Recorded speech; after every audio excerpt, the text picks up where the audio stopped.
Hello, in today's video we'll be finding the current and voltage for resistor 4 using Norton's theorem. This is the second example on this channel where we use Norton's theorem.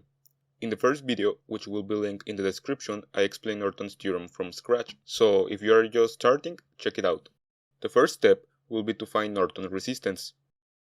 To do that, we short circuit the voltage sources and open the terminals of the current sources and resistor 4, since it's the one we are analyzing, therefore getting this circuit.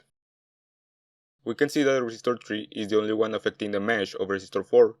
Consequently, the value for Norton resistance will be that of resistor 4, which is 20 ohms. Moving on to the second step, which is finding Norton's current, we short circuit the terminals of resistor 4, so Norton's current will be the one that flows through here. To find this value, we'll be using the superposition theorem, which states that the total response in any element of the circuit is the algebraic sum of the responses caused by each independent source acting alone, with all other independent sources turned off. This means that we'll have three circuits, one for each current and voltage source, where we'll find the value for Norton's current and later add these values. With this in mind, we can establish this equation. We begin by analyzing the circuit with just the 10 volts source, so we turn off the current source by opening its terminals, and in the case of the other voltage source, we short circuit it. As you can see, no current will flow through resistor 3, given that we have this path free of resistance right here. And as you may remember, current follows the path of least resistance. Thus, Norton's current sub 1 equals 0. Now let's analyze with the 15 volts source active. Again, we short circuit the voltage source and open the terminals of the current source. We notice that resistor 3 is in parallel with the voltage source, and since the current of resistor 4 is the same as Norton's current sub 2, we can say that Norton's current sub 2 equals 15 volts divided by 20 ohms. The division gives us a value of 0.75 amperes for Norton's current sub 2. To finish off this step, we now analyze with only the current source active. We can see that no current will flow through resistor 3 this time because there's a path free of any resistance. So we get this equivalent circuit. If we pay attention, we'll see that Norton's current sub 3 equals the value of the current source, which is 2 amperes. Now that we have all values, we can find the actual value for Norton's current.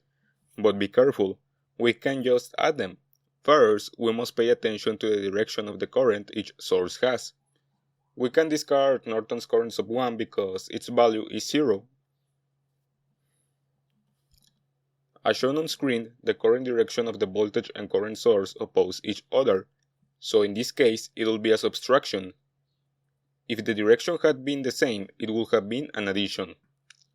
As you can see, the value for Norton's current is 1.25 amperes. Now we can move on to the next and final step, which is building the equivalent circuit. Our current source will have a value of 1.25 amperes, since it's the value we just found. This resistor has a value of 20 ohms, which is Norton resistance and the number we obtained in the first step. Finally, this resistor is resistor 4, the resistor whose current and voltage value we wish to know. So it has a resistance value of 15 ohms. To find the current value in resistor 4, we use the current divider formula, multiplying the total current by the resistance value of the other resistor. And this is divided by the total resistance in the circuit, which gives us 0.714 amperes for resistor 4 current.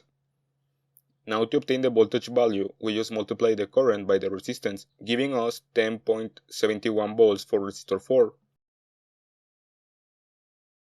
Let's simulate this to verify the results are correct.